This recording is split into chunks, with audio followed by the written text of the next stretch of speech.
ಜಮ್ಮು ಕಾಶ್ಮೀರದ ಶ್ರೀನಗರದಲ್ಲಿ 6-7 ಡ್ರೋನ್ಗಳನ್ನ ಧ್ವಂಸ ಮಾಡಲಾಗಿದೆ. ಶ್ರೀನಗರ ವಿಮಾನ ನಿಲ್ದಾಣದ ಬಳಿ ಡ್ರೋನ್ ಸ್ಫೋಟಗೊಂಡಿರುವಂತದ್ದು. ಜಮ್ಮು ಕಾಶ್ಮೀರದ ಶ್ರೀನಗರ ನಾವಾಗ್ಲೇ ನೋಡಿದ್ವಿ, ಶ್ರೀನಗರದಲ್ಲಿ ಒಂದಾದ ಮೇಲೆ ಒಂದು ಡ್ರೋನ್ಗಳ ದಾಳಿ ಆಗ್ತಾ ಇದೆ, ಅದನ್ನು ಧ್ವಂಸ ಮಾಡಲಾಗ್ತಾ ಇದೆ ಅಂತ. ಅದು ಶ್ರೀನಗರದ ವಿಮಾನ ನಿಲ್ದಾಣ, ಏರ್ಪೋರ್ಟ್ ಬಳಿಯೇ ಡ್ರೋನ್ ಸ್ಫೋಟಗೊಂಡಿರುವಂತದ್ದು. 6-7 ಡ್ರೋನ್ಗಳು ಸ್ಫೋಟ ಆಗಿದೆ, ಧ್ವಂಸ ಮಾಡಲಾಗಿದೆ ಸಂಪೂರ್ಣವಾಗಿ 6-7 ಪಾಕ್ ಡ್ರೋನ್ಗಳನ್ನ. ನಮ್ಮ ಏರ್ ಬೇಸ್ಗಳನ್ನ, ಏರ್ಪೋರ್ಟ್ಗಳನ್ನ, ನಾಗರಿಕ ನೆಲೆಗಳನ್ನ ಗುರಿಯಾಗಿಸಿಕೊಂಡು ದಾಳಿಯನ್ನು ನಡೆಸೋದಕ್ಕೆ ಮುಂದಾಗ್ತಾ ಇದೆ. ಕಣಿವೆ ನಾಡನ್ನ ಗುರಿಯಾಗಿಸಿ ಪಾಕ್ ಸೇನೆಯನ್ನು ಅಟ್ಟಹಾಸ ಮೆರಿತಾ ಇದೆ. ಅದಕ್ಕೆ ದಿಟ್ಟ ಉತ್ತರವನ್ನ ನಮ್ಮ ಸೇನೆ ಕೊಡ್ತಾ ಇದೆ. ಆರಂಭದಿಂದಲೂ ಪಾಕಿಸ್ತಾನ ಹೇಳ್ಕೊಂಡು ಬಂದಿದ್ದೇನು, ಜಮ್ಮು ಕಾಶ್ಮೀರ ಅಂತಂದ್ರೆ ಕಾಶ್ಮೀರ ಪ್ರತ್ಯೇಕ ಆಗ್ಬೇಕು, ಕಾಶ್ಮೀರ ಪ್ರತ್ಯೇಕ ರಾಷ್ಟ್ರ ಆಗ್ಬೇಕು, ಅಲ್ಲಿನ ಜನ ನೆಮ್ಮದಿಯಿಂದ ಇರಬೇಕು ಅನ್ನುವಂತ ಮಾತುಗಳನ್ನ ಪಾಕಿಸ್ತಾನ ಹೇಳ್ಕೊಂಡು ಬರ್ತಾ ಇತ್ತು. ಆದ್ರೆ ಈಗ ಅದೇ ಕಾಶ್ಮೀರದ ಜನರ ನೆಮ್ಮದಿಯನ್ನ ಕೆಡಿಸ್ತಾ ಇರೋದು ಇದೇ ಪಾಕಿಸ್ತಾನ. ಯಾಕೆ ಅಂತಂದ್ರೆ ಅದು ಭಾರತದ ಭಾಗ ಅನ್ನೋ ಕಾರಣಕ್ಕಾಗಿ ಕಣಿವೆ ನಾಡನ್ನ ಗುರಿಯಾಗಿಸಿಕೊಂಡು ಪಾಕ್ ಸೇನೆ ಅಟ್ಟಹಾಸವನ್ನ ಮುಂದುವರಿಸ್ತಾ ಇದೆ. ಆದ್ರೆ ಅದರ ಅಟ್ಟಹಾಸವನ್ನ ಅಡಗಿಸುವಂತಹ ಸಫಲ ಪ್ರಯತ್ನ ನಮ್ಮ ಸೇನೆಯಿಂದ ಆಗ್ತಾ ಇದೆ. ಪ್ರತಿಯೊಂದು ಡ್ರೋನ್ ಅಟ್ಯಾಕ್ ಅನ್ನು ಕೂಡ ಹೊಡೆದುರುಳಿಸಲಾಗಿದೆ.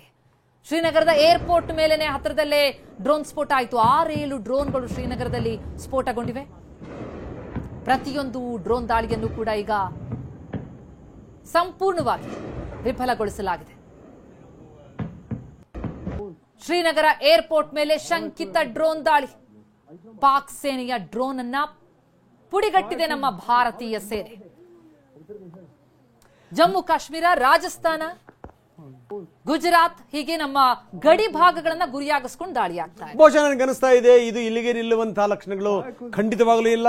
ಇದರ ಸ್ವರೂಪ ಖಂಡಿತವಾಗಲೂ ಬದಲಾಗುತ್ತೆ. ಇದರ ಸ್ವರೂಪ ಬಹಳ ದೊಡ್ಡದಾಗುತ್ತೆ.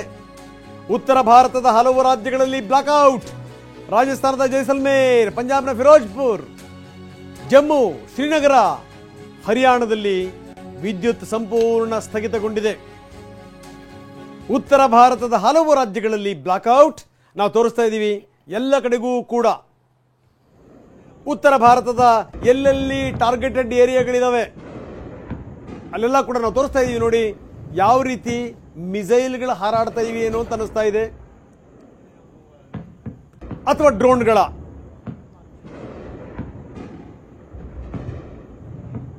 ಎಸ್, ಜಮ್ಮು, ಶ್ರೀನಗರ, ಹರಿಯಾಣ ಇದೆಲ್ಲ ಭಾಗಗಳಲ್ಲೂ ಕೂಡ ವಿದ್ಯುತ್ ಸ್ಥಗಿತ ಆಗಿದೆ. ಅಂದ್ರೆ ಪಾಕ್ನಿಂದ ಏನು ದಾಳಿ ಆಗ್ತಾ ಇದೆ ಆ ದಾಳಿಯನ್ನ ತಡೆಯೋ ಹಿನ್ನೆಲೆಯಲ್ಲಿ ಮುಂಜಾಗ್ರತಾ ಕ್ರಮವಾಗಿ ಬ್ಲಾಕ್ಔಟ್, ವಿದ್ಯುತ್ ದೀಪಗಳನ್ನ ಅಲ್ಲಿ ಬಂದ್ ಮಾಡಲಾಗಿದೆ. ಈಗಾಗಲೇ ಜನರಿಗೂ ಕೂಡ ಸೂಚನೆಯನ್ನ ಕೊಡಲಾಗಿದೆ, ಎಲ್ಲೂ ಹೊರ ಬರಬೇಡಿ ಎನ್ನುವಂತಹ ಸೂಚನೆಯನ್ನ ನೀಡಲಾಗಿರುವಂಥದ್ದು. ಅದರಲ್ಲೂ ಕೂಡ ಶ್ರೀನಗರದಲ್ಲಿ ಒಂದಾದ ಮೇಲೊಂದು ಡ್ರೋನ್ ದಾಳಿ ಆಗ್ತಾ ಇದ್ದು ಆ ದಾಳಿಯನ್ನ ತಡೆಯುವಲ್ಲಿ ಸಫಲ ಆಗಿದೆ ನಮ್ಮ ಸೇನೆ. ಪಾಕ್ ಹಾರಿಸಿದ ಎಲ್ಲಾ ಡ್ರೋನ್ಗಳು ಕೂಡ ಧ್ವಂಸಗೊಳಿಸಲಾಗಿದೆ. ನಿನ್ನೆಯೂ ಇದೇ ಹೊತ್ತು ಒಂದಾದ ಮೇಲೊಂದು ಡ್ರೋನ್ಗಳ ದಾಳಿಯಾಗಿತ್ತು. ಪ್ರತಿಯೊಂದನ್ನು ಕೂಡ ಸದೆಬಡಿಯುವಲ್ಲಿ ನಮ್ಮ ಸೇನೆ ಯಶಸ್ವಿಯಾಗಿತ್ತು. ವಾಯು ರಕ್ಷಣಾ ವ್ಯವಸ್ಥೆ ಅಷ್ಟು ಸದೃಢವಾಗಿದೆ ನಮ್ಮದು. ಇವತ್ತೂ ಕೂಡ ಅದೇ ರೀತಿಯ ದಾಳಿಯನ್ನ ಮುಂದುವರಿಸ್ತಾ ಇದೆ ಪಾಕಿಸ್ತಾನ. ಅದೆಲ್ಲವನ್ನ ಸದೆಬಡಿಯಲಾಗ್ತಾ ಇರುವಂತದ್ದು. ಜೊತೆಗೆ ಸರ್, ನಮಗೆ ಈಗ ಭಾರತಕ್ಕೆ ಯಾವ ಅಂತಾರಾಷ್ಟ್ರೀಯ ಒತ್ತಡಗಳು ಕೂಡ ನಮ್ಮನ್ನು ತಡೆಯೋದಿಲ್ಲ. ನಮ್ಮ ಪೊಲಿಟಿಕಲ್ ವಿಲ್ ಬಹಳ ಸ್ಟ್ರಾಂಗ್ ಆಗಿದೆ. ಜೊತೆಗೆ ನಮ್ಮ ಸೇನೆ ಸದೃಢವಾಗಿದೆ. ಎಲ್ಲವೂ ಕೂಡ ಅತ್ಯಾಧುನಿಕ ಶಸ್ತ್ರಾಸ್ತ್ರಗಳು ಈಗ ನಮ್ಮ ಸೈನಿಕರ ಕೈಯಲ್ಲಿವೆ. ಆ ಹಿನ್ನೆಲೆಯಲ್ಲಿ ಯಾವುದಕ್ಕೂ ಹೆದರುವಂತದ್ದಿಲ್ಲ, ಯಾರ ಹಂಗೂ ಇಲ್ಲ. ಕರೆಕ್ಟ್. ಹಳೆಯ ಭಾರತ ಅಲ್ಲ, ಹಳೆಯ ಭಾರತ ಅಲ್ಲ, ಇದು ಹೊಸ ಭಾರತ, ಇದು ನವ ಭಾರತ. ಜೊತೆಗೇನು ಅಂದ್ರೆ ಏನಾದ್ರೂ ಮುಟ್ಟಿದ್ರೆ ತಟ್ಟುತ್ತೀವಿ. ಒಂದು ಕ್ಷಿಪಣಿ ಬಂತು ಅಂದ್ರೆ 100 ಕ್ಷಿಪಣಿಗಳು ಈ ಕಡೆಯಿಂದ ಹೋಗ್ತವೆ. ಅಷ್ಟರ ಮಟ್ಟಿಗೆ ಭಾರತ ಸದೃಢವಾಗಿದೆ. ನಿಮ್ಮಂಗೆ ಭಿಕಾರಿ ರಾಷ್ಟ್ರ ಅಲ್ಲ ನಮ್ದು. ಯಾರಿಂದನೋ ಬೇಡ್ಕೊಂಡು, ಯಾರನ್ನೋ ಕಾಡಿ, ಯಾರನ್ನೋ ಬೇಡಿ ನಾವೇನೋ ತರ್ತೀವಿ, ಏನೋ ಹಾರಿಸ್ತೀವಿ. ಅದು ಹಾರಿಸ್ದಾಗಲೇ ಗೊತ್ತು, ಅದು ಸಿಡ್ದಾಗಲೇ ಗೊತ್ತು.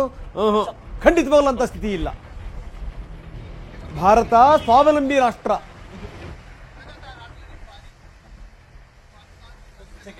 ಆತ್ಮನಿರ್ಭರ ಭಾರತ ಅನ್ನುವಂಥ ಮಾತನ್ನು ನಾವು ಹೇಳಿದ್ವಿ. ನಿಮ್ಮದು ಆತ್ಮಬರ್ಬರ ರಾಷ್ಟ್ರ.